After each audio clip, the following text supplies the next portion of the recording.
রাজ্যের মুখ্যমন্ত্রীর দায়িত্ব নেওয়ার পরে এসএসকেএম পরিদর্শনে বেরিয়েছিলেন মুখ্যমন্ত্রী মমতা বন্দ্যোপাধ্যায়। ঘুরেও দেখেছিলেন কলকাতা শহরের অন্যতম গুরুত্বপূর্ণ সরকারি হাসপাতাল থেকে। বেশ কিছু গুরুত্বপূর্ণ সিদ্ধান্তও নিয়েছিলেন এসএসকেএম হাসপাতালকে উন্নত মানের করতে। কিন্তু আমাদের ক্যামেরায় উঠে এলো একেবারে বিপরীত চিত্র। আমাদের ক্যামেরায় যে চিত্র উঠে এসেছে তা থেকে আধুনিকতার মোড়কে মোড়া এসএসকেএম হাসপাতাল বললে অত্যুক্তি করার মানুষের অভাব হবে না।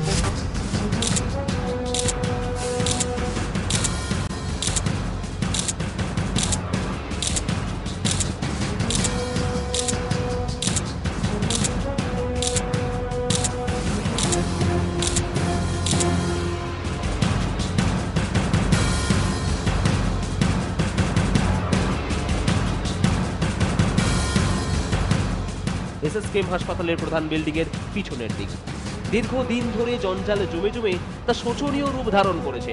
বারবার প্রতিবাদ জানিয়েও কোনো সুবিচার পাননি এসএসকেএম এর কর্মচারীরা।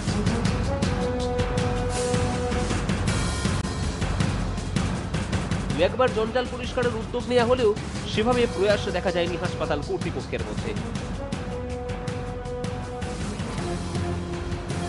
জানিয়েছি আজকে নাও তো 12-13 বছর দিয়ে এই অবস্থা আছে। আর যখন বৃষ্টি হয় তখন জল এই পা অবধি ভর্তি হয়ে যায় জলটা।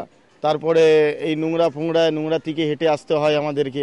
আজকে 14-15 বছর দিয়ে আমরা জানিয়েছি এই কাজ হয় আবার বন্ধ হয়ে যায়। এখানে আগে সরকারি স্টাফ ছিল, সেই সরকারি স্টাফগুলো অনেক দিন আগে মারা গেছে, কেউ চলে গেছে, এখান থেকে সরিয়ে দিয়েছে। তারপরে এখানে কম্পাউন্ডের ছেলেরা ছিল, তাদেরকেও সরিয়ে দিয়েছে। এখন ইয়ারএক্সের ছেলেরা কিছুদিন কাজ করতো, তারপরে বন্ধই করে দিয়েছে। এখন যা অবস্থা আপনারা তো দেখতেই পাচ্ছেন এখানে। কিন্তু করে 2-4 দিন করে আর করে না। 2-4 দিন খুব লাগাতার করবে, তারপরে আবার ফির ওই রকম নোংরা ছেড়ে দেবে।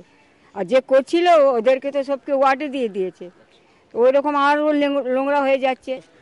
চা বিক্রি করবে, মানে চুরি করবে, এখানে মেয়ে ছেলেদেরকে নিয়ে নোংরামি করবে, বললে পরে মারপিট করবে। কি দরকার? এটা মানে সরকারি লোকের কোনো ভ্যালু নেই।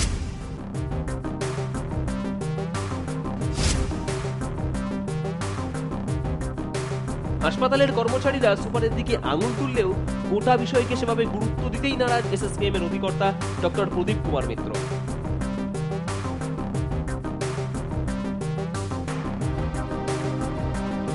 পরিষ্কার করার পরিবর্তে হাসপাতালের কর্মচারীদের আরো সচেতন হতে বলে দায় সারলেন তিনি।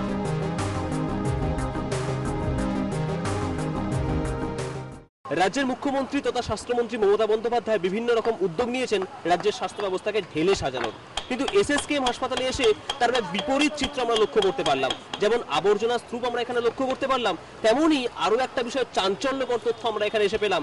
সেটা হচ্ছে যে এখানে যে ক্যান্টিন রয়েছে সেই ক্যান্টিনের মধ্যে প্রায় 10 থেকে 15টা গ্যাস সিলিন্ডার রয়েছে, যার পাশেই আবার রোগীদের শুশ্রূষার জন্য থাকছে অক্সিজেন সিলিন্ডার। অর্থাৎ এই সমস্ত কিছু মিলিয়ে এসএসকেএম হাসপাতাল যে একটা করুণ অবস্থায় রয়েছে তার চিত্র কিন্তু আমাদের ক্যামেরার সামনে ফুটে উঠলো। ক্যামেরায় অর্ঘ্য চট্টোপাধ্যায়ের সঙ্গে শরণেন্দু দাস, আর প্লাস নিউজ, কলকাতা।